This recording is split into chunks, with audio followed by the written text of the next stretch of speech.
109 delegates of different states from Europe had assembled in Westphalia. In the decades preceding to this event, Europe had been in the throes of a religious and political conflict. Over 8 million lives had been lost, economies had been ruined, families shattered, and futures destroyed. And after this long conflict, Europe finally realized the futility of warfare. These delegates were about to ink a historic treaty that would not only transform Europe, but would have a deep impact on the world forever. Concepts such as sovereignty, nation states, balance of power, national self-determination arise from this event, which is referred to as the signing of Treaty of Westphalia. The new concept or idea of state, that is the Westphalian state as such, was born out of the treaties that were signed in 1648. Hello dear students, and welcome back once again to our World History Concept series. In case you are new over here, let me briefly tell you that in this series, I, Jawwad Kazi, take up some key concepts from world history and discuss it so that you can develop a robust understanding of the flow of world history. And in today's session, I'm going to talk about the concept or idea of Westphalian state. Before I tell you the background of this concept and how it developed, let me briefly announce that we are starting our new batch, our August batch of prelims to interview, P2I batch, shortly from 11th of August. This is going to be a morning batch, guys, and will be available in 3 different languages, that is English, Hindi, and English medium. You can choose the medium or language that suits you the best. This batch is designed as a one-stop solution for all your civil services examination preparation needs. From classroom teaching, study material, notes, test series, mentoring, exam simulated practice, mains residential program, interview guidance program, you name it, and this batch has it all. In case you haven't yet taken a call, I would strongly recommend that you enroll immediately for this batch, and you can use my code JDLIVE for the same to get a handsome discount on the fees. Let us now get into the concept of Westphalian state. Before we understand the concept, guys, we have to understand a little bit of background of Europe at that point of time. Europe back then had a concept called as the Holy Roman Empire. Holy Roman Empire. This should not be confused with the Old Roman Empire as we have studied in history commonly. The Old Roman Empire had fractured in the 4th century AD, and subsequently it had shrunk and disintegrated. But around the 9th century AD, once again, the idea was revived under the influence of the Pope.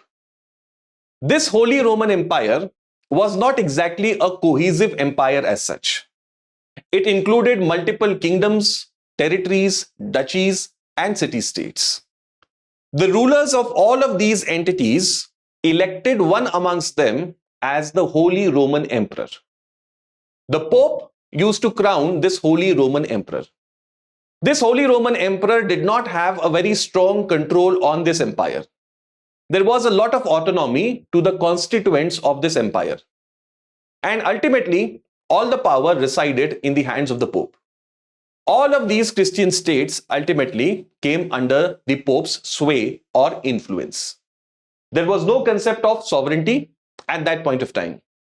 No concept of nation states. In those days, the might was right.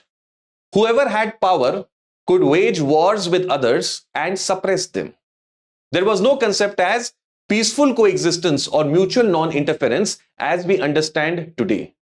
Back then, it was very routine for Europe to see wars on the flimsiest of causes and on the ambitions of the then rulers. This is the type of Europe that we see during medieval times. This medieval Europe was excessively also dominated by religion. Christianity, of course, was the central religion of Europe. But within Christianity, it was the Catholic sect that was dominant in Europe. Pope was the spiritual head of this Catholic sect. In our previous lectures, we have understood how the domination of the church and Pope had led to a lot of vices in this institution. Corruption, immorality, debauchery, all of these kind of things were seen in the institution of the church. The most infamous being the letter of indulgences, which we have discussed in our last lecture of Reformation. For the sake of brevity, I'm not repeating all of those ideas, as you can watch the earlier videos, the link of which is given in the description box below. As a protest against these practices within Christianity, we see that people like Martin Luther, John Calvin, among others, raised the banner of revolt against this domination of Catholic Church and its moral vices.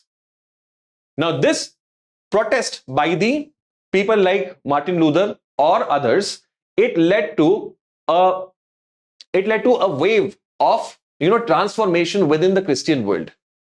Many people who were already fed up with the church's attitude started to shift from Catholicism to these new sects. Lutherans, Calvinists, and many other such sects developed amongst the Protestants. Seeing the increasing popularity of these sects, many rulers also wanted to change their allegiance from Catholicism to these new sects. The most famous being the case of Denmark and Sweden. These two powerful rulers also wanted to change their faith from Catholicism to the new sects that had emerged. This was naturally resented by the Pope, who was the ultimate authority in all of Europe, especially the western part of Europe. This led to a lot of conflicts within the Holy Roman Empire. These conflicts were naturally harmful to the idea of Holy Roman Empire. And therefore, as a temporary means of peace, as a means to solve this immediate problem, a treaty was signed in 1555. This treaty was Peace of Augsburg. This Peace of Augsburg intended to give the rulers the freedom to follow the sect that they wished to.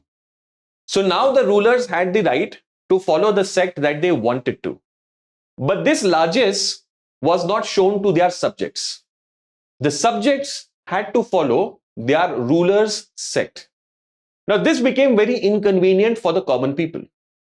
Common folks had tremendous faith in one of the sects that were popular at that time. Whenever the ruler changed, whether it was a dynastic change or there was a succession within the same ruling family, the new ruler would have faith in some other sect, and consequently people had to shift because of that. This made Europe prone to conflict. And we will see that Europe will see multiple conflicts emerging out of these ideas of faith in one or the other sect. Consequently, in the 16th and early 17th century, Europe will see wars between the Holy Roman Empire and its constituents. And moreover, a lot of wars also were fought between the rulers and their subjects based on differences related to religion. All of this conflict ultimately coalesced into a very long, destructive, and catastrophic war of Europe, which is called as the 30 Years' War. For 3 decades, Europeans were at loggerheads with each other over the question of religion. They were ripping open each other's gut because the other side followed a sect that was different from his. All of this insanity and madness had started with the issue of religion. But over the period of time, ambitions, politics, and mere survival also led people to fight in these wars. Together, all of these conflicts were referred to as the 30 Years' War. In these 30 Years' War, the broad fighting coalitions were Catholic League and the Protestant Union. The Catholic League primarily comprised of the Habsburg ruling family. The Austrian ruling family, called as the Habsburg family, was the center of gravity of the Catholic world and continued to be so for a very long time. Then France, and so was Spain. On the other side was the Protestant Union, which included Denmark, Norway, and Sweden. Now, these alliances were not sacrosanct, and we see based on convenience, based on political interest, very often these alliances kept on shifting. So what started as a war based on religious beliefs went on to become a much larger conflict related to politics, related to nationality, among other things. This big conflict transformed the pristine landscape of Europe into blood-soaked battlefields. Families were destroyed, futures were ruined, and we see that Europe is becoming poverty-stricken and famine-affected. After 30 long years, finally Europeans realized that peace must be given a chance. And for this reason, in the western area of modern-day Germany, in a place called as Westphalia, district called as Westphalia, these representatives of 109 states met and signed 3 important treaties in 2 different cities. Together, these are called as the Treaty of Westphalia. Now, let us understand what Westphalia basically provided and how it solved the then problem of Europe and affected the international relations in future. Peace of Westphalia, as it is called, gave wider formal religious freedom to people. It once again recognized the Treaty of Augsburg of 1555 and gave not only the rulers but also the subjects the right to follow the sect that they wanted to. Now, it was not compulsory anymore for the subjects to follow the sect of their ruler. Secondly, it recognized diplomatic function. Europeans realized that war is not the solution. If there are some alternate means, we must pursue them to avoid war. Even if a war has started, there should be some means to bring it to a quick conclusion. And for this purpose, the diplomatic function for the first time was recognized. Now, don't get me wrong. It is not as if before this treaties were not signed or powers did not negotiate. They did. But then that was not the norm. Now, the function of diplomacy as an alternative to war was officially recognized, and this entire practice of having trained diplomats actually starts post Treaty of Westphalia. So this is a very crucial landmark in the development of international relations as we understand it today. Next, and more significantly, this treaty recognized the concept of sovereign states. The idea that a state, howsoever weak and meek it may appear, has sovereignty, and another state, just because it has the means, should not have the right to browbeat it.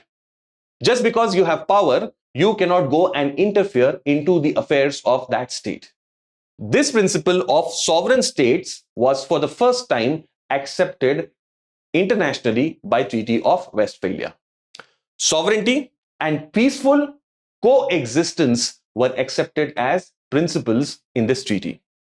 The right of self-determination of every nation was to be respected. Every nation had the freedom to pursue its foreign policy as well as its internal policy as per its wish. Other states did not have the right to force upon a smaller or weaker state its own policy. Every state, howsoever small, had the right to pursue its own interests the way it thought was best. So this was the idea of self-determination, which was accepted by Treaty of Westphalia. Thus, we will see that the idea of nation states will be born, and these nation states today, guys, form the base of our international relations. When we say that United Nations has 193 members, basically we're talking about 193 nation states as such, the idea of which was given by the Treaty of Westphalia. And this is why this treaty is such a big landmark in the history of mankind, especially regarding history of international relations. Let us now summarize what are the consequences, the long-term echoes of this Treaty of Westphalia. What are the consequences? Number one, as we noted, idea of sovereignty of states was made sacrosanct by the Treaty of Westphalia. In this day and age also, no matter how powerful a superpower might be, A superpower cannot act according to its whims and fancies. Okay, at least ostensibly, it has to put up a show that it respects the sovereignty of smaller states. Well, practically, a lot of underhand means can be used, but at least legally, as a fiction, everybody has to accept the idea of sovereignty of states, howsoever small and weak those states might be. This is basically a gift that Treaty of Westphalia has given to the world. Second, the concept of international law. Instead of might is right, now international law became the norm. Nation states could not go about doing as they pleased. They had to follow international law. Thirdly, the concept of war was changed. Earlier, war was the first resort. Now, war became the last resort. Before war, diplomacy, negotiations, the art of give and take, this became a crucial aspect in relations between nation states. And this definitely helped to lessen, if not eliminate, the impact of warfare. Now, this is not to say that there were no wars. There were wars, and even more destructive ones, like the Napoleonic Wars or the World Wars. But at least we have an alternative to war, which Treaty of Westphalia has made sacrosanct. The authority of Pope now became very nominal. After Treaty of Westphalia, the Pope will only remain a nominal figurehead and will not enjoy the earlier powers that he had because states were now sovereign. The Pope could not interfere in the internal affairs of the state. We see, therefore, because of these ideas, now several nation states will start to emerge. France became large and it became all the more powerful. Whereas Austrian Empire of the Habsburgs, which used to be the most dominant empire in all of Europe at that point, became smaller and weaker because of the idea of sovereignty. Modern day Switzerland traces its origin to Treaty of Westphalia. Switzerland got its independence, so to speak, from the Holy Roman Empire. Its independence and later neutrality was accepted by all European players.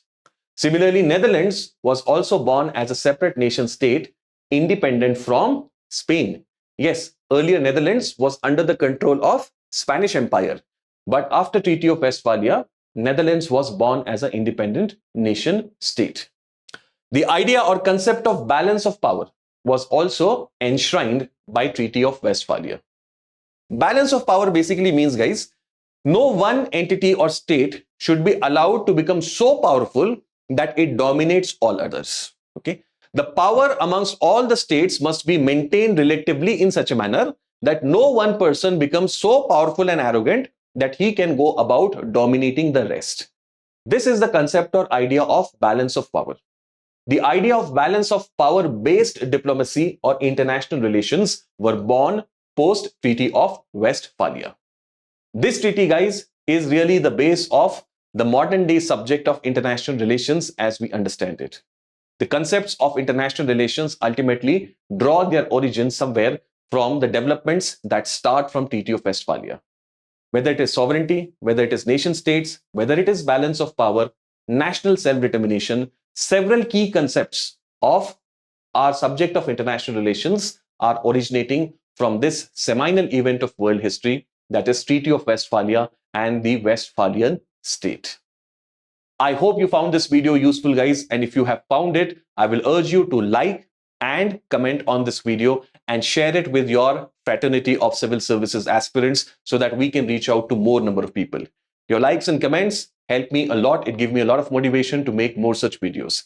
Thank you very much. I'll see you in my next session with another concept on world history.